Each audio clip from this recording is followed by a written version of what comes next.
हाँ जी, hello everyone, कैसे हैं आप लोग। उम्मीद करता हूँ बढ़िया होंगे, मज़े में होंगे। My self Sandeep Bishnoi, chartered accountant, आप सबका स्वागत कर रहा हूँ मैं एक बार फिर से अपने टीम सी और वन एग्जाम के यूट्यूब चैनल पे।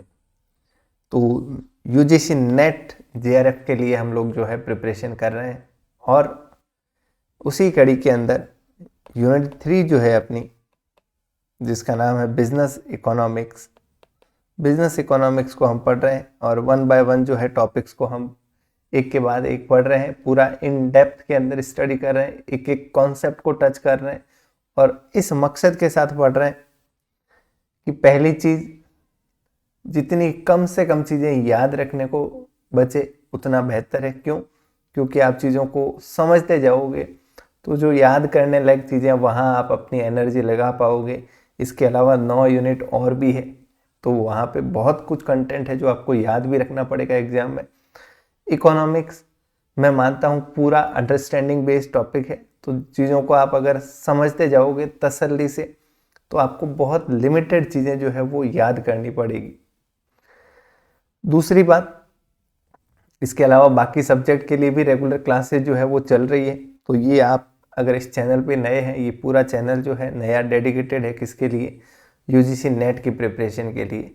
काफ़ी सारे स्टूडेंट जो है इस पोर्टल पे ऑलरेडी आ चुके हैं, आप में से बहुत अच्छा रिस्पॉन्स मिल रहा है। तो आप चैनल को ज़रूर सब्सक्राइब करें और इन क्लास की पीपीटीज और जो पीडीएफ नोट्स है, प्रीवियस ईयर क्वेश्चंस है, रिविजन्स है, ऐसे सारे कंटेंट्स के लिए हमारा कोर्स भी अवेलेबल है oneexam.in ऐप के ऊपर। तो ऐप ज़रूर डाउनलोड करें, एक बार कोर्स को ज़रूर देखें। चलिए अब आते हैं मुद्दे के ऊपर। जो नेक्स्ट अपना टॉपिक है, क्या? Theory of cost. Theory of cost अभी तक जो हमने पढ़ा है वो हमने सबसे पहले जो है डिमांड की थ्योरी देखी, उसके बाद theory of consumer behaviour, consumer के बिहेवियर के बारे में। उसके बाद हमने प्रोडक्शन की बात की। प्रोडक्शन के अंदर हमारा जो फोकस था वो फिजिकल यूनिट्स के ऊपर था कि कोई भी जो फर्म है, बिजनेस फर्म है, वो फोकस करती है किसके ऊपर? अपने प्रोडक्शन को इंक्रीज करने के ऊपर। जब प्रोडक्शन ही कम होगा तो जाहिर सी बात है प्रॉफिटेबिलिटी भी क्या रहेगी? लो रहेगी। तो प्रोडक्शन के अंदर हमने फिजिकल यूनिट्स पे बात की, वहाँ कॉस्टिंग कहीं भी इन्वॉल्व नहीं था कि किस लागत पे कोई प्रोडक्ट बन रहा है, क्या उसके अंदर मार्जिन है, क्या प्राइस है, क्या प्रॉफिट है, वो बातें हमने नहीं की थी। और हमने जो एनालिसिस देखा था वो दो होराइजन के अंदर देखा था, एक शॉर्ट रन, एक लॉन्ग रन। शॉर्ट टर्म जो आप प्रैक्टिकली अभी कर रहे हो वो सारा शॉर्ट रन है, क्योंकि आज की डेट में मैं अगर अभी मैं अपने प्रोडक्शन को मैनेज करूंगा तो मैं क्या कर सकता हूँ? वेरिएबल फैक्टर यानी लेबर को मैं क्या कर सकता हूँ? और लगा सकता हूँ। बट क्या आज के आज मैं नई प्लांट, नई फैक्ट्री बिल्ड कर सकता हूँ? नहीं कर सकता हूँ। लॉन्ग टर्म जो होता है वो प्लानिंग पीरियड होता है। लॉन्ग टर्म को हम क्या कहते हैं? Planning period. तो उस लॉन्ग टर्म की प्लानिंग जो हमें वो करते हैं और उसके अंदर जो है हम अपने सारे फैक्टर्स को क्या कर सकते हैं? वेरिएट कर सकते हैं, चेंज कर सकते हैं। तो उसी से रिलेटेड दो कॉन्सेप्ट हमारे सामने आए थे, लॉ ऑफ वेरिएबल प्रोपोर्शन और returns to scale. Law of variable proportion क्या कहता है कि शॉर्ट रन के अंदर जो आपके वेरिएबल फैक्टर को आप इंक्रीज करते जाओगे तो शुरुआत में जो है आपके मार्जिनल जो प्रोडक्ट है, मतलब एक व्यक्ति के एक्स्ट्रा आने से जो एडिशनल यूनिट प्रोड्यूस हो रही है, वो इंक्रीजिंग मार्जिनल प्रोडक्ट देखने को मिलेगा। उसके बाद डिक्रीज होना शुरू हो जाएगा, क्योंकि जो आपका फिक्स फैक्टर है, जो प्लांट है, वो पूरी तरह से यूटिलाइज होना शुरू हो जाएगा। जितने लेबर की रिक्वायरमेंट थी वो आ चुकी है, तो टोटल प्रोडक्शन बढ़ेगा, बट बढ़ने की दर जो है वो रिड्यूस होते होते एक समय आएगा जीरो हो जाएगा और उसके बाद नेगेटिव प्रोडक्ट देखने को मिलेगा।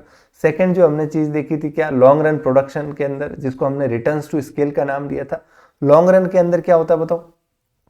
कि हमें 3 स्टेज देखने को मिलते हैं, इंक्रीजिंग रिटर्न्स, डिक्रीजिंग रिटर्न्स और कांस्टेंट रिटर्न्स। क्यों होता है? इकोनॉमीज और डिस इकोनॉमीज ऑफ स्केल जो है, अगर आप लॉन्ग रन के अंदर लंबे समय की बात करें और अगर बड़े स्तर पे प्रोडक्शन करते हो तो जाहिर सी बात है आपको कुछ फायदे होते हैं, उन्हें क्या कहते हैं हम? Economies of scale.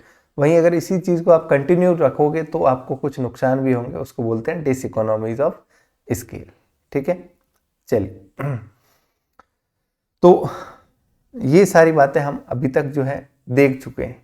ये थोड़ा सा वीडियो आज मुझे ऐसा लग रहा है अटक रहा है,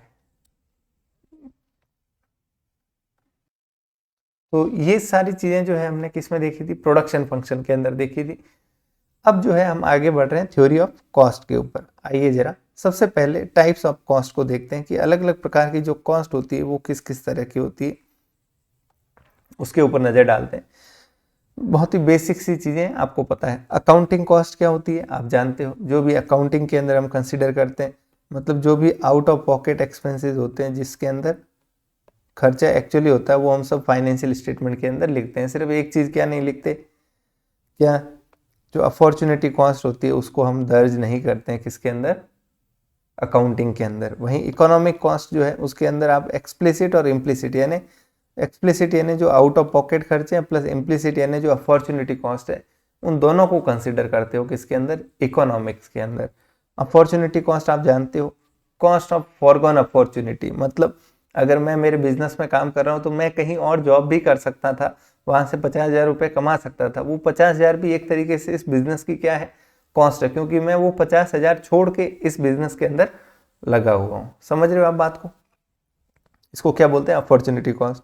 फिर आउटले कॉस्ट, जहाँ एक्चुअल खर्चा होता है, आउटले होता है। फिर अपॉर्चुनिटी कॉस्ट अभी बताया। डायरेक्ट कॉस्ट और इनडायरेक्ट कॉस्ट आप जानते हो। डायरेक्ट कॉस्ट जिसको आप ट्रेस कर सकते हो, किसी पर्टिकुलर मटेरियल की कॉस्ट लग रही है, कोई लेबर की कॉस्ट लग रही है, जो किससे रिलेटेड है, जिसे आप आउटपुट के साथ लिंक कर सकते हो कि मान लो ये पेन बनाई मैंने, तो इस पेन के अंदर इतना प्लास्टिक लगा, इतना लोहा लगा, इतनी स्याही लगी, इतना लेबर लगा, ये डायरेक्ट कॉस्ट है। फिर अब इसको प्रोड्यूस करने में इलेक्ट्रिसिटी भी यूज हुई, कुछ रेंट का हिस्सा जो मैं फैक्ट्री यूज कर रहा हूँ, वो बाहर सिक्योरिटी गार्ड, मैनेजर, तो ये सारी इनडायरेक्ट कॉस्ट है। फिर इंक्रीमेंटल कॉस्ट और संक कॉस्ट, दो चीजें। इंक्रीमेंटल कॉस्ट जो क्या है, जो प्रोडक्शन के साथ क्या होती है, वेरी होती है, मतलब चेंज होती रहती है। वहीं संक कॉस्ट जो है वो क्या है, पास्ट कॉस्ट होती है। ये वो कॉस्ट है जो लग चुकी है, जिसको अब आप चेंज नहीं कर सकते। हिस्टोरिकल कॉस्ट, जिसके ऊपर अकाउंटिंग होती है, कि मान लो आपने कुछ परचेज किया 1 लाख के अंदर, और वो 1 लाख के ऊपर आप रिकॉर्ड कर रहे हो अकाउंटिंग के अंदर, वो हिस्टोरिकल कॉस्ट होती है। रिप्लेसमेंट कॉस्ट, आज उस चीज़ को रिप्लेस करते हो तो क्या लगेगी कॉस्ट। प्राइवेट और सोशल कॉस्ट, प्राइवेट कॉस्ट मतलब जो एक निजी कॉस्ट होती है, मैं अगर कोई बिजनेस के अंदर खर्चा कर रहा हूँ। सोशल कॉस्ट, रोड, इंफ्रास्ट्रक्चर, ये सारी कॉस्ट भी सोशल कॉस्ट के अंदर शामिल होती है। तो ये जस्ट एक बेसिक था।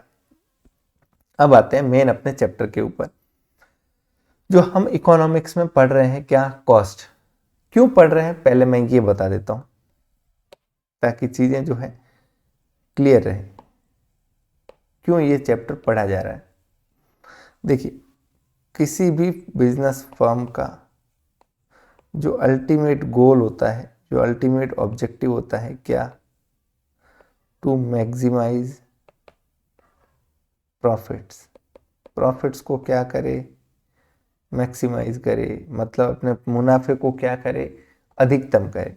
इस प्रॉफिट को मैक्सिमाइज करने के लिए वो क्या करेगा, कुछ सेलिंग प्राइस होगी उसकी, मान लो 10 रुपये में बेच रहा है। फिर कुछ उसकी कॉस्ट होगी, मान लो 5 रुपये कॉस्ट है। कुछ उसका क्या होगा, प्रति यूनिट मुनाफा होगा, मान लो 5 रुपये मुनाफा है। फिर हम ये देखेंगे उसने कितना प्रोडक्शन किया, कितनी डिमांड थी उसकी, कितनी सेल हुई। ठीक है, ये सारे फैक्टर्स जो है मिल के डिसाइड करते हैं किसको, कि अल्टीमेटली आपका प्रॉफिट कितना होगा बिजनेस का। ओके, अब हमने डिमांड के बारे में पढ़ लिया, हमने प्रोडक्शन के बारे में पढ़ लिया, शॉर्ट रन के अंदर कैसे मैक्सिमम पे ले जाना है, कैसे जो है आप, हमने देखा था 3 स्टेज, स्टेज 1, 2 और 3। हमने देखा था सेकंड स्टेज में रहना चाहिए, फर्स्ट स्टेज में रुकना नहीं है, सेकंड स्टेज थर्ड में जाना नहीं है। लॉन्ग रन की बात करें तो इंक्रीजिंग रिटर्न्स, डिक्रीजिंग रिटर्न्स, ये देख चुके हैं। अब हम बात कर रहे हैं कॉस्ट की, फिर हम बात करेंगे सेलिंग प्राइस और प्रॉफिट्स की। आने वाले चैप्टर्स में हम उनकी भी बात करेंगे कि कैसे प्रॉफिट्स को मैक्सिमाइज किया जा सकता है। अभी हमारा फोकस किसके ऊपर है, कॉस्ट के ऊपर। तो कॉस्ट पे फोकस क्या रहेगा, कैसे आप अपनी कॉस्ट को क्या करोगे, रिड्यूस करोगे। जाहिर सी बात है, जितनी न्यूनतम कॉस्ट होगी आपका मुनाफा उतना ही क्या होगा, ज्यादा होगा। ठीक है, अब ये बैकग्राउंड को थोड़ा सा आप ध्यान रखिए कि हम क्यों पढ़ रहे हैं। ठीक है, अल्टीमेट ऑब्जेक्टिव हमारा क्या है, वही है कि हमें प्रॉफिट्स को मैक्सिमाइज करना है, बट वहां पहुंचने के लिए हम स्टेप बाय स्टेप चीजों को समझ रहे हैं। कॉस्ट फंक्शन क्या होता है, कॉस्ट फंक्शन देखिए, mathematical relation between cost of A product and various determinants of cost. Cost function का मतलब सिंपल, किसी प्रोडक्ट की कॉस्ट, मान लो एक कोई मोबाइल फोन बनाया जा रहा है, मोबाइल फोन बनाया जा रहा है। अब इसके अंदर खूब सारे पार्ट लग रहे हैं, इसके अंदर रॉ मटेरियल लग रहा है, इसके अंदर लेबर लग रहा है, इसमें कुछ ओवरहेड्स भी लग रहे हैं। तो इनका जो रिलेशन है कि आप कितना रॉ मटेरियल खर्च कर रहे हो, कितना लेबर खर्च कर रहे हो, कितना ओवरहेड खर्च कर रहे हो, किसके लिए, एक यूनिट बनाने के लिए। तो इनका जो भी रिलेशन है आपस में वो क्या कहलाता है, कॉस्ट फंक्शन कहलाता है। कि भाई इसमें 30% ये चीज़ लग रही है, 40% सर्विसेज का कंट्रीब्यूशन है, डिजाइनिंग इसके अंदर एक इम्पॉर्टेंट पार्ट होता है तो डिजाइनिंग की कॉस्ट लगती है सिग्निफिकेंट। फिर रिसर्च एंड डेवलपमेंट भी मायने रखता है क्योंकि मोबाइल फ़ोन में नई टेक्नोलॉजी सब कुछ है, तो कॉस्ट का एक बड़ा हिस्सा जो रिसर्च एंड डेवलपमेंट पे खर्च होता है। तो ये सारे कॉस्ट के डिटर्मिनेंट्स है, फैक्टर्स है जो मिलके क्या कर रहे हैं, कॉस्ट को बना रहे। ठीक है, तो इनका जो रिलेशन है वो क्या कहलाता है, कॉस्ट फंक्शन। बेसिक सी बात है। Cost function, the dependent variable is unit cost और total cost and independent variable are price of factor, size of output or any other phenomena which has bearing on the cost such as technology, level of capacity, efficiency, time period। ये सारी चीजें देखिए, दो चीजें हैं, एक होता है डिपेंडेंट वेरिएबल,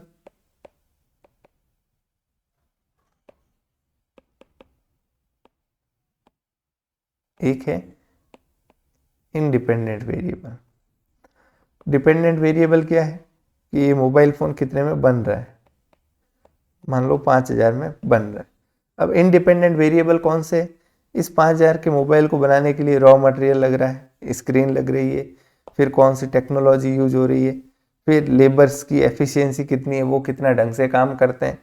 ठीक है, कितनी कैपेसिटी पे आप अपने प्लांट को चला रहे हो, कम बना रहे हो यूनिट तो कॉस्ट ज़्यादा लगती है, बड़े स्केल पे चाइना में बनते हैं तो सस्ते बनते हैं। ये सारे फैक्टर्स मिलके क्या करते हैं, इस कॉस्ट का निर्धारण करते हैं। ठीक है, ओके। हाँ जी, तो ये डिपेंडेंट और इंडिपेंडेंट वेरिएबल। अब जो पूरी कॉस्ट की थ्योरी है वो हम दो टाइम पीरियड में फिर से पढ़ेंगे, शॉर्ट टर्म और लॉन्ग टर्म, शॉर्ट टर्म और लॉन्ग टर्म। ठीक है, सबसे पहले बात करते हैं शॉर्ट टर्म कॉस्ट के बारे में। देखिए, जब बात करते हैं शॉर्ट टर्म की, तो शॉर्ट टर्म की डेफिनेशन क्या है बताओ। शॉर्ट टर्म मतलब जहां पे आप जो है प्रोडक्शन के सारे जो फैक्टर्स है वो क्या माने जाते हैं, कांस्टेंट माने जाते हैं। सिर्फ एक फैक्टर क्या माना जाता है, वेरिएबल माना जाता है। कि भाई आप सब चीज़ों को चेंज नहीं कर सकते, सब चीज़ों को बदल नहीं सकते, क्योंकि आप शॉर्ट टर्म में प्रेजेंट की बात कर रहे हो। अभी खड़े खड़े आप नया प्लांट, नई फैक्ट्री, नई मशीनरी नहीं ला सकते, लेकिन क्या ला सकते हैं आप, लेबर जो है इसको वेरिएबल फैक्टर माना जाता है, उसको आप कम या ज़्यादा कर सकते हैं। तो उसको ध्यान में रखिएगा, दिमाग के अंदर रखिएगा, शॉर्ट टर्म की बात कर रहे हैं। एक एग्जाम्पल है, एक टेबल है, उसके जरिए हम समझने का प्रयास करेंगे। थोड़ा सा ध्यान दीजिएगा, पूरी चीज़ें क्लियर हो जाएगी खुद ब खुद। देखिए, units of output, units of output कि आउटपुट कितना हो रहा है, मतलब प्रोडक्शन कितना हो रहा है। फिर दूसरा कॉलम है क्या, fix cost, total fix cost. फिर तीसरा कॉलम है टोटल वेरिएबल कॉस्ट, मैं इनका शॉर्ट फॉर्म भी लिखते जा रहा हूं साथ में, total fix cost, total variable cost, फिर टोटल कॉस्ट, फिर एवरेज फिक्स कॉस्ट, फिर एवरेज वेरिएबल कॉस्ट, फिर एवरेज टोटल कॉस्ट और मार्जिनल कॉस्ट। ठीक है, 0 यूनिट प्रोड्यूस की आपने, एक भी यूनिट नहीं बनाई, बताओ फिक्स कॉस्ट लगेगी क्या। फिक्स कॉस्ट का तो मतलब ही होता है क्या, चाहे प्रोडक्शन हो चाहे नहीं है, तो फिक्स कॉस्ट तो लगेगी 1000। वेरिएबल कॉस्ट नहीं लगेगी। टोटल कॉस्ट कितनी हुई, तो 1000 जो फिक्स कॉस्ट है वही टोटल कॉस्ट हो जाएगी। एवरेज फिक्स कॉस्ट कुछ है नहीं क्योंकि प्रोडक्शन हुआ नहीं, एवरेज वेरिएबल भी नहीं, एवरेज टोटल कॉस्ट भी नहीं, मार्जिनल कॉस्ट भी नहीं। फर्स्ट यूनिट आपने प्रोड्यूस की, एक यूनिट, टोटल फिक्स कॉस्ट क्या चेंज होगी क्या। फिक्स कॉस्ट का तो मतलब ही क्या है, फिक्स कॉस्ट है तो हम बात ही नहीं करेंगे। फिक्स कॉस्ट क्या रहेगी आपकी, कांस्टेंट रहेगी, चाहे आप जितनी यूनिट उस फैक्ट्री के अंदर बनाओगे मशीन की कॉस्ट, उसका किराया, वो सारी चीजें फिक्स है, जो लगना है वो तय है। वेरिएबल कॉस्ट कितनी लगी? एक यूनिट बनाने के लिए 50 रुपए लगे, वेरिएबल कॉस्ट मतलब उसका रॉ मटेरियल, उसकी लेबर वगैरह वो। तो टोटल कॉस्ट कितनी होगी? 1050। 1000 तो fix cost plus 50 variable. Average fix cost कैसे निकालते हैं बताओ? एवरेज फिक्स कॉस्ट कैसे निकालेंगे? सिंपल, एवरेज निकालने के लिए क्या करते हैं, जो भी फिक्स कॉस्ट है डिवाइडेड बाय जो क्वांटिटी है वो। तो यहाँ कितनी है फिक्स कॉस्ट? कितनी है? 1000 डिवाइडेड बाय 1, यानी एवरेज फिक्स कॉस्ट कितनी आ गई? 1000। एवरेज वेरिएबल कॉस्ट कैसे निकालोगे? जो वेरिएबल कॉस्ट है डिवाइडेड बाय क्वांटिटी, यानी 50 डिवाइडेड बाय 1, यानी 50। एवरेज टोटल कॉस्ट कितनी आ गई? तो दोनों एवरेज को जोड़ दीजिए तो ये तो आ जाएगा average total cost. Marginal cost यानी एक्स्ट्रा कितना लग रहा है? तो देखिए मार्जिनल तो सिंपल, आप जो टोटल कॉस्ट का डिफरेंस है, पहले कितनी लग रही थी टोटल कॉस्ट? 1000 लग रही थी, अब कितनी लग रही है? 1050 लग रही है। ये देख रहे हो आप कॉलम, क्लियर है? तो इसका डिफरेंस कितना? 50।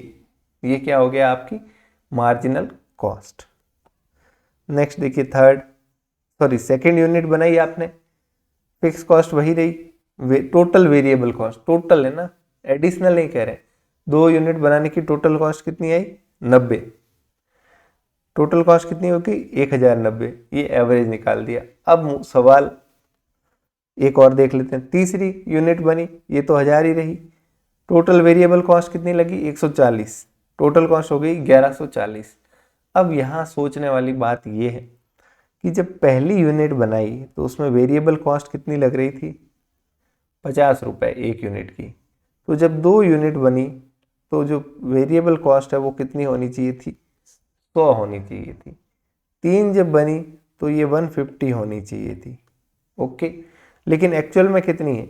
एक बनाई तो 50, 2 तो टोटल कितनी लगी 2 यूनिट की? 90 ही लगी कॉस्ट। 3 की टोटल 140 ही कॉस्ट लगी। अगर आप एवरेज वेरिएबल कॉस्ट देखोगे, एवरेज एक बनाई जब यूनिट तो 50 आ रही थी, क्योंकि 50 डिवाइडेड बाय 1। ओके, जब 2 यूनिट बनाई तो 90 डिवाइडेड बाय 2 यानी कितनी? 45। 3 बनाई तो 140 डिवाइडेड बाय 3 यानी 46.67। ये क्या है? पर यूनिट एवरेज कॉस्ट है, जो वेरिएबल कॉस्ट है। अब सवाल यही है कि ये एवरेज वेरिएबल कॉस्ट ये कम क्यों हो रही है, या ये वेरिएबल जो कॉस्ट है, टोटल वेरिएबल कॉस्ट, ये 50, 100, 150, 200 फिक्स स्पीड से बढ़नी चाहिए, लेकिन ऐसा क्यों नहीं हो रहा है? ऐसा क्यों नहीं हो रहा है? बस यही कॉन्सेप्ट है, यही समझना है। आप समझिएगा, हमने प्रोडक्शन में क्या पढ़ा था? थ्योरी ऑफ प्रोडक्शन में याद कीजिए, थ्योरी ऑफ प्रोडक्शन में शॉर्ट रन में हमने क्या पढ़ा था? हमने वहां पे ये पढ़ा कि अगर शॉर्ट रन की बात करें, इसकी बात करें शॉर्ट रन की, तो वहां हमें ये देखने को मिलेगा क्या? शॉर्ट रन में क्या देखने को मिलेगा समझिएगा। जब लेबर एक था तो प्रोडक्शन हो रहा था, मान लो इतना, 5 यूनिट का। कितनी यूनिट का? 5 यूनिट का। दूसरी लेबर आ गई, 2 लेबर हो गई, तो 5 तो नहीं 10 होनी चाहिए थी, लेकिन एक्चुअल में प्रोडक्शन है वो कितना रहा था? 10 से ज्यादा, 12 यूनिट।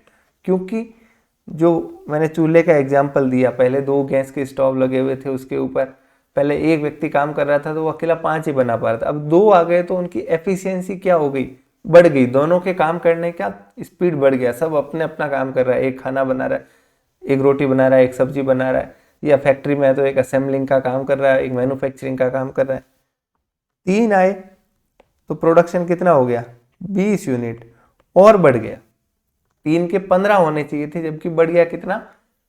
20 हो गया प्रोडक्शन। ये क्यों था? बिकॉज ऑफ, इसको बोलते थे हम क्या? Increasing returns. क्या बोलते हैं? Increasing marginal returns. ठीक है, और ये ऐसा क्यों हुआ था बताओ? तो लॉ ऑफ वेरिएबल प्रोपोर्शन यही कहता है कि जिस प्रोपोर्शन के अंदर आप वेरिएबल फैक्टर को बढ़ाओगे उससे ज़्यादा प्रोपोर्शन के अंदर आपका आउटपुट बढ़ेगा शुरुआत में, क्योंकि यहाँ पे आपका जो बेटर यूटिलाइजेशन हो रहा है किसका, जो फिक्स्ड फैक्टर है, जो आपकी प्लांट एंड मशीनरी, उसका आप बेटर यूटिलाइजेशन कर रहे हो, बेटर कोऑर्डिनेशन हो रहा है फैक्टर्स के बीच में, इस वजह से जो है प्रोडक्शन तेज़ी से बढ़ता है। लेकिन ये एक हद तक ही बढ़ता है, फिर एक लिमिट के बाद जो है फिक्स फैक्टर जो है लेबर 4 लग गई तो ये 25 हो गया। अब इसके बाद 5वें लगाओगे तो बढ़ेगा, 25 से 27 होगा, लेकिन बढ़ने की दर धीरे धीरे कम हो जाएगी। क्यों? क्योंकि अब जो इसके साथ फिक्स फैक्टर लगा हुआ है, फिक्स फैक्टर यानी प्लांट एंड मशीनरी फैक्ट्री, उसकी भी तो एक कैपेसिटी है। एक किचन के अंदर जो सामान लगा हुआ है वहाँ आप कितनी लेबर डालोगे, कितने काम करने वाले डालोगे, तो 2, 3, 4 तक तो काम फास्ट हुआ, बढ़ रहा था, धीरे धीरे बढ़ने की दर क्या हो जाएगी, कम हो जाएगी, एक समय बाद 0 हो जाएगा। अब समझिएगा, सुनिएगा ध्यान से, बस यही कॉन्सेप्ट है, इसी को जानना है हमें।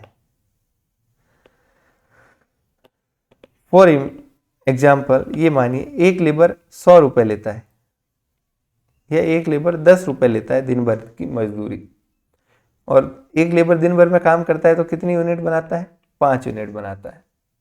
ओके, तो एवरेज कॉस्ट क्या आई बताओ,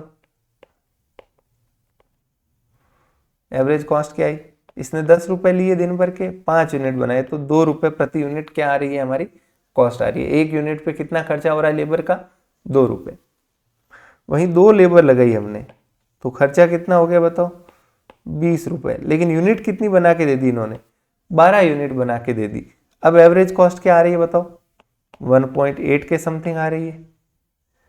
जब 3 लेबर लगाई तो तीनों ने मिलके, तीनों का खर्चा तो कितना हुआ, 30 रुपये, लेकिन यूनिट कितनी बना दी, 20, खर्चा कितना आ रहा है, 1.5 रुपीज़, 1.5 रुपया ही आ रहा है। तो जो आपकी एवरेज कॉस्ट है वो क्या हो रही है, कम हो रही है, क्योंकि जाहिर सी बात है जब मैं अकेला लेबर काम कर रहा था मैं 5 यूनिट बना पा रहा था, मेरा जो खर्चा है वो कितनी यूनिट पे वहन करना पड़ रहा था, 5, जबकि मेरे साथ और मेरे साथ ही लेबर आने से मेरी एफिशिएंसी बढ़ गई, अब मैं 5 की बजाय 7 यूनिट बना रहा हूँ, पैसे तो मैं अभी भी वही ले रहा हूँ, तो प्रति यूनिट के ऊपर जो भार आ रहा था वो क्या हो गया, कम आ गया। तो एवरेज कॉस्ट क्या होनी शुरू हो जाती है, कम। भाई एक लेबर की 10 रुपये, लेकिन वो 5 यूनिट बनाता है तो 2 रुपये प्रति यूनिट खर्चा आता है। वहीं 2 लेबर की 20 रुपये, तो 12 यूनिट बना रहे हैं 2 मिलके, तो एवरेज कॉस्ट कम हो गई। 3 मिलके 20 यूनिट बना रहे तो एवरेज कॉस्ट और कम हो गई। बस यही चीज यहाँ पे लागू हो रही है, आप समझिए।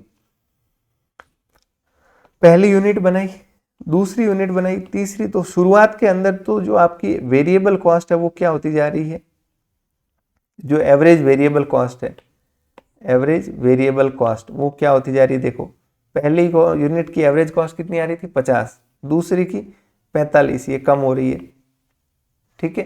तो शुरुआत के अंदर एवरेज कॉस्ट क्या होती है, कम होती है, लेकिन एक समय के बाद में, अगर इस एग्जाम्पल के अंदर आप देखो, मैं और लेबर लगाता रहूंगा 6, 7, 8, तो 8 लेबर का कितना होगा, 80 रुपया।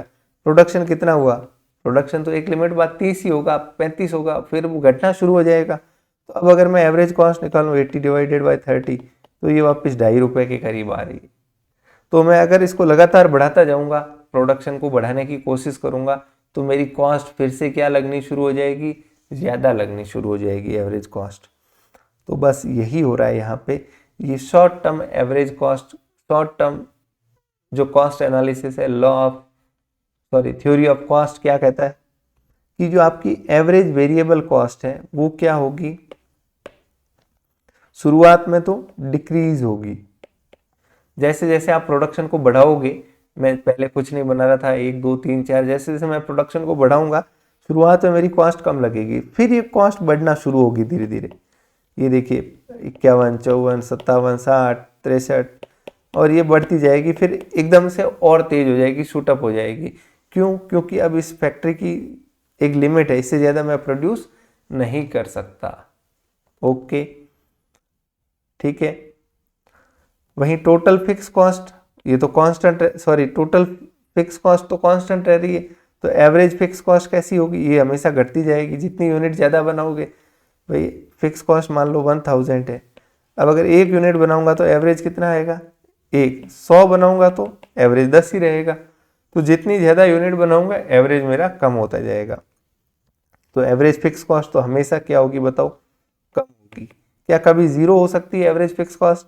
नहीं हो सकती, क्योंकि 1000 रुपये तो लग ही रहे हैं नीचे। चाहे आप 1,00,000 यूनिट भी बना दोगे तो 10 पैसे तो खर्चा आएगा ही आएगा प्रति यूनिट एवरेज। ओके, ठीक है। मार्जिनल कॉस्ट देखिए, मार्जिनल का मतलब एक्स्ट्रा क्या लग रहा है हर यूनिट के ऊपर। तो मार्जिनल कॉस्ट फर्स्ट यूनिट पे कितना लग रहा था, 50, ज्यादा लग रहा था। फिर ये क्या हुआ, कम हुआ, फिर वापस बढ़ना शुरू हो गया। ये आप देख सकते हो वेरिएबल कॉस्ट है। वेरिएबल कॉस्ट हमारी शुरुआत में इंक्रीजिंग रिटर्न्स मिलते हैं हमें, ठीक है। लेबर के आने से फिक्स वो फायदा मिलता है, ठीक है। फिक्स जो फैक्टर है प्लांट एंड मशीनरी उनका बेटर यूटिलाइजेशन होता है। इस वजह से शुरुआत में जो वेरिएबल कॉस्ट कम हो रही थी, इस वजह से हमारी मार्जिनल कॉस्ट भी क्या हो रही थी, एक बार के लिए कम हो रही थी, लेकिन फिर वो वापस बढ़ना शुरू हो जाती है। ओके, क्लियर है? बस यही है शॉर्ट टर्म कॉस्ट एनालिसिस पूरा। क्लियर है? आई होप समझिए। शॉर्ट टर्म टोटल कॉस्ट, जो शॉर्ट टर्म की टोटल कॉस्ट है, टोटल कॉस्ट मतलब टोटल में दोनों, इससे दो मेजर एलिमेंट है। कौन से? Total fix cost and total variable cost. देख सकते हैं आप, total fix cost plus total variable cost, ये मिलके जो टोटल कॉस्ट है उसको बनाते हैं। इसको सिंबॉलिकली क्या लिखोगे, TC is equal to total fix cost plus total variable cost. Clear है? सेकेंड देखिए point, short run average cost. Short run average cost, बात किसकी कर रहे हैं, एवरेज कॉस्ट की। तो एवरेज फिक्स कॉस्ट की अगर बात करें, एवरेज फिक्स कॉस्ट कैसे निकालेंगे, तो जो भी फिक्स कॉस्ट है डिवाइडेड बाय क्वांटिटी कर दीजिए। तो देखिए total fix cost divided by quantity. Average variable cost निकालनी है तो क्या करोगे, तो जो टोटल वेरिएबल कॉस्ट है डिवाइडेड बाय क्वांटिटी। जो वेरिएबल कॉस्ट टोटल लग रही है, मान लो 10 यूनिट बना रहा हूँ, टोटल वेरिएबल कॉस्ट 100 लग रही है, तो एवरेज कितनी होगी, 100 डिवाइडेड बाय 10 इंटू यानी 10। या 50 यूनिट बना रहा हूँ, उसकी मेरी एवरेज कॉस्ट 1000 लग रही है, एवरेज कितनी होगी बताओ, 1000 डिवाइडेड बाय 50 यानी 20 रुपये एवरेज। ओके, फिर एवरेज टोटल कॉस्ट निकालनी है तो कैसे निकालोगे, तो total cost divided by quantity. Marginal cost कैसे निकालोगे, तो जो चेंज इन टोटल कॉस्ट है, टोटल कॉस्ट के अंदर जो भी चेंज आ रहा है वो क्या है, मार्जिनल कॉस्ट है। भाई टोटल कॉस्ट जो अपने एग्जाम्पल के अंदर ये रही, 1000 से 1050, 50 variable marginal cost, 40 marginal cost, फिर 50 मार्जिनल कॉस्ट, फिर 46, 56, ये जो भी आ रही है। ओके, अब कुछ कर्व देखते हैं। कर्व देखिए, अगर इधर कॉस्ट लिखते हैं हम, ये मान लो कॉस्ट है, इधर हम आउटपुट लिखते हैं, तो बताओ अलग अलग जो कॉस्ट कर्व है उसके हिसाब से बताइएगा। अभी जो हमने ऊपर पढ़ा सोच के, एवरेज फिक्स कॉस्ट क्या होगी बताओ, जब 0 यूनिट प्रोड्यूस कर रहे थे तो मान लो 1000 रुपये लग रही थी। फिर ये जैसे जैसे आप यूनिट बढ़ाओगे, 1 2 3 4 अलग अलग, जितनी ज़्यादा यूनिट बनाओगे एवरेज फिक्स कॉस्ट क्या होती जाएगी, कम होती जाएगी। क्या ये कभी ज़ीरो होगी, क्या कभी ज़ीरो होगी, ज़ीरो नहीं हो सकती। ओके, तो एवरेज फिक्स कॉस्ट का कर्व कैसा होगा बताओ, ये हमेशा ऐसा डिक्लाइनिंग मोड में ही होगा। जितना हम इस इधर जाएंगे मतलब आउटपुट जितना ज़्यादा, ये फिक्स कॉस्ट उतनी ही कम, average fix cost. Marginal cost के बारे में बताओ, मार्जिनल कॉस्ट पहली यूनिट पे कितनी लग रही थी, मान लो 50 रुपये लग रही थी फर्स्ट यूनिट के ऊपर। फिर एक बार को ये क्या हुई, कम हुई, 40 के ऊपर आई, फिर वापस बढ़ना शुरू हो गई। तो एवरेज मार्जिनल कॉस्ट कुछ ऐसा कर्व बनेगा, आधा अधूरा सा यू बनेगा। एक बार को तो भाई फर्स्ट यूनिट के ऊपर तो 50 लग रही थी, फिर सेकंड यूनिट पे 40, फिर थर्ड यूनिट पे वापस बढ़ना शुरू हो गई, फिर वापस बढ़ना, जितना ज़्यादा करोगे फिर बढ़ना शुरू हो जाएगी। क्लियर है? ओके। एवरेज वेरिएबल कॉस्ट देखिए, average variable cost, average variable cost पहले कितनी लग रही थी 50, फिर घटना शुरू, एक बार घटती है फिर वापस बढ़ना शुरू हो जाती है। ठीक है, ये देख लीजिए आप, एवरेज वेरिएबल कॉस्ट 50, 45, एक बार को घटती है फिर वापस बढ़ना शुरू हो जाती है। ठीक है, तो यहाँ भी आप देख सकते हो एक बार को घटती है, लेकिन ये थोड़ी मार्जिनल कॉस्ट से अलग चलती है। मार्जिनल कॉस्ट अगर आप देखोगे, यहाँ अगर आप मार्जिनल कॉस्ट देखोगे, ये थोड़ा ऐसा टेक्निकल पॉइंट है इसलिए मैं आराम आराम से बता रहा हूँ आपको, है ना। ये एवरेज वेरिएबल कॉस्ट और मार्जिनल कॉस्ट देखो, 50 और 50 बराबर, मतलब दोनों एक ही पॉइंट से शुरू होंगे। फिर मार्जिनल कॉस्ट, क्योंकि ये तो एवरेजिंग हो रही है तो एवरेज तो धीरे धीरे कम होता है, तो ये 45 है, ये अचानक से कम हो गया ज़्यादा 40, फिर ये धीरे धीरे बढ़ रहा है, धीरे धीरे बढ़ रहा है, ये अचानक से बढ़ गया देखो, क्योंकि मार्जिनल पे तो पूरा इम्पैक्ट आ रहा है ना। देखो मार्जिनल का मतलब टोटल का डिफरेंस, 50, 40, बढ़ोतरी भी होगी तो अचानक होगी, घटोतरी भी होगी तो घटेगा तो भी अचानक घटेगा। वहीं एवरेज है मतलब जितनी बढ़ोतरी हो रही है वो पूरी 2 यूनिट पे कंज्यूम हो रहा है, कि भाई पहली यूनिट पे 50 लग रहे थे, दूसरे पे 90 लग रहे थे, तो एवरेज किया तो वो 45 ही रह गया। ठीक है, तो अगर आप कर्व देखोगे तो एवरेज वेरिएबल कॉस्ट का कर्व भी एक बार गिरता है धीरे धीरे बढ़ता है। एवरेज टोटल कॉस्ट बताओ, इसका बिहेवियर अब समझते हैं। एवरेज टोटल कॉस्ट देखो, एवरेज टोटल कॉस्ट के साथ एक अलग समस्या है। टोटल कॉस्ट के अंदर फिक्स भी शामिल है और वेरिएबल्स भी शामिल है। फिक्स कॉस्ट तो आप क्या देखोगे, गिरती ही जा रही है, ये कभी बढ़ ही नहीं सकती। एवरेज फिक्स कॉस्ट कम ही होती जा रही है। एवरेज वेरिएबल कॉस्ट एक बार को कम हो रही है फिर प्लस बढ़ती जा रही है। इन दोनों को अगर कंबाइन करोगे, जोड़ दोगे तो क्या निकलेगा, ये निकलेगा एवरेज टोटल कॉस्ट। तो एवरेज टोटल कॉस्ट देखिए, पहले की 1050, फिर एकदम से घटी, फिर घट रही है, फिर घट रही है, फिर घट रही है, घट रही है, घट रही है, फिर एक पॉइंट के बाद जाके फिर ये वापस क्या होना शुरू हो जाती है, इंक्रीज होना शुरू हो जाती है। क्यों? क्योंकि यहाँ तक तो जो फिक्स कॉस्ट की गिरावट है वो ज़्यादा थी, जितनी कि इसमें बढ़ोतरी नहीं हो रही थी उतनी इसमें गिरावट हो रही थी। लेकिन एक समय के बाद इसमें अब गिरावट जो है वो कम रह गई और इसमें बढ़ोतरी जो है वो ज़्यादा हो गई। तो एवरेज टोटल कॉस्ट भी एक बार धीरे धीरे गिर रहा है, धीरे धीरे फिर वापस बढ़ना शुरू हो जाता है। ठीक है, तो ये कर्व आई होप आप ध्यान रखोगे, आपको समझ आया होगा। मैं एक बार फिर से पुनः बता देता हूँ आपको। अगर बात करें किसकी, शॉर्ट रन की, एक एक करके मैं कॉस्ट के सारे नेचर आपको बता देता हूँ। फिक्स कॉस्ट बताओ कैसी रहेगी, ये सिर्फ समझना है, दिमाग में सोचना है आपको। फिक्स कॉस्ट है, नाम से ही पता है फिक्स्ड रहेगी, चाहे बनाओ चाहे नहीं बनाओ।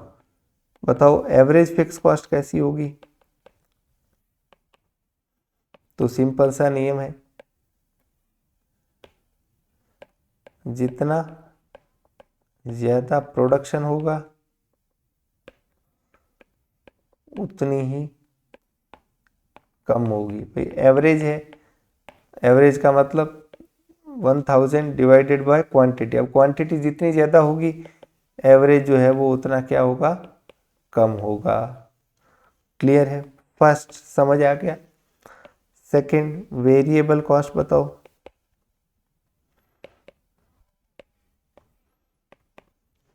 वेरिएबल कॉस्ट कैसी लगेगी, तो वेरिएबल कॉस्ट में हम क्या कहेंगे, शुरुआत में कम होगी, डिक्रीज होगी। क्यों? Because of increasing returns. वो हमने देखा था शॉर्ट टर्म के अंदर, जब लेबर एक के बाद दूसरी आती है तो प्रोडक्शन ज्यादा बढ़ता है। एक जना 5 बना रहा है तो 2 मिलके 12 यूनिट बना रहे हैं। 10 की बजाय कितनी बना रहे 12, तो प्रति यूनिट जो कॉस्ट है वो क्या कर लग रही है, कम लग रही है, लेबर का कॉस्ट कम हो रहा है। तो शुरुआत में कम होती है, उसके बाद क्या होती है बताओ, इंक्रीज होना शुरू होती है। ये इंक्रीज क्यों होती है बताओ, because of diminishing marginal product. ये हमने देखे थे प्रोडक्शन की थ्योरी में, ठीक है।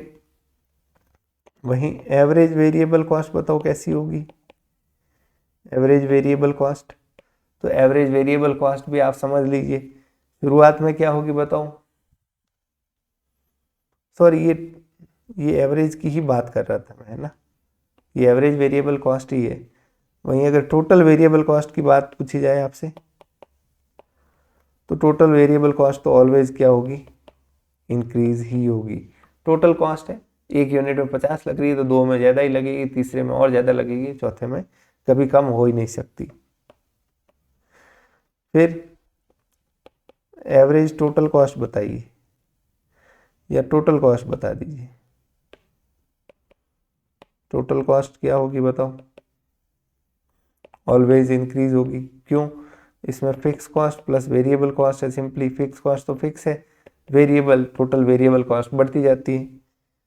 एवरेज टोटल कॉस्ट बताओ कैसी होगी, एवरेज टोटल कॉस्ट शुरू में क्या होगी, कम होगी, डिक्रीज होगी। क्यों, क्योंकि टोटल कॉस्ट के अंदर फिक्स का भी पोर्शन है कि भाई 1000 प्लस एक यूनिट का 50 डिवाइडेड बाय एक यूनिट बनाई तो एवरेज कॉस्ट कितनी आई 1050।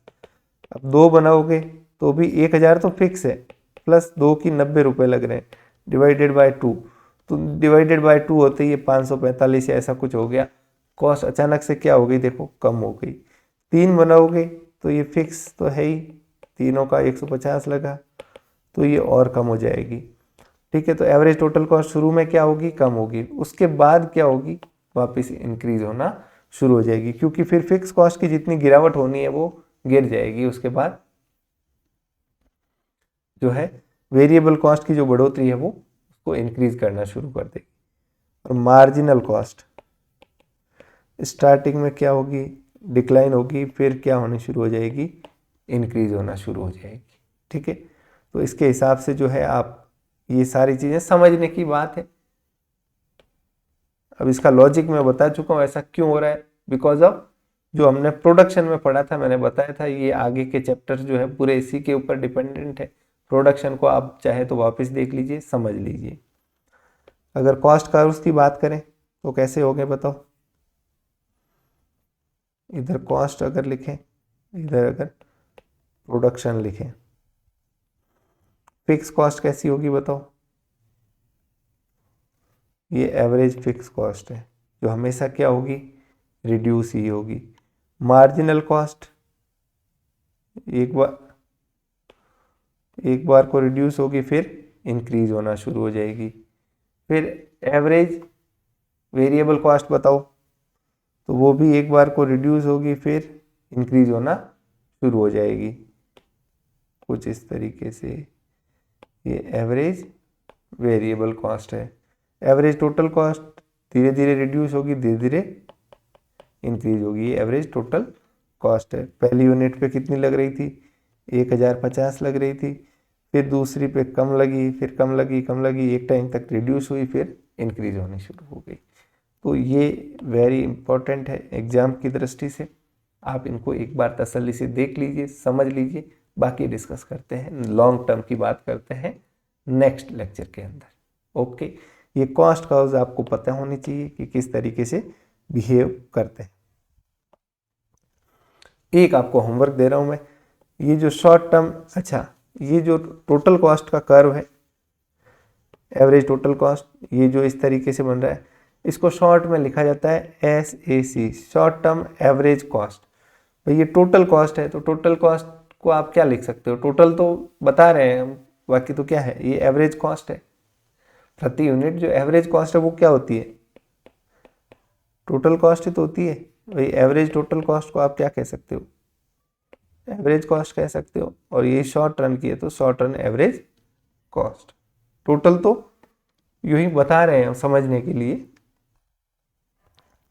तो इसका जो यू शेप है, यू शेप मतलब ये इस तरीके से जो अभी कर्व बन रहा था, इसको क्या बोलते हैं, यू शेप। इसका क्या कारण है, तो वो कारण मैंने जो आपको एक्सप्लेन किया वही दे रखा है, ठीक है। Because of law of variable proportion, जो हमने पढ़ा था, लॉ ऑफ वेरिएबल प्रोपोर्शन, ठीक है। और एवरेज कॉस्ट और मार्जिनल कॉस्ट के बीच में रिलेशनशिप बताया गया है। तो इसको आप एक बार ज़रूर पढ़ें, खुद से ज़रूर पढ़ें, बाकी डिस्कस करेंगे नेक्स्ट लेक्चर में। थैंक यू वेरी मच, धन्यवाद।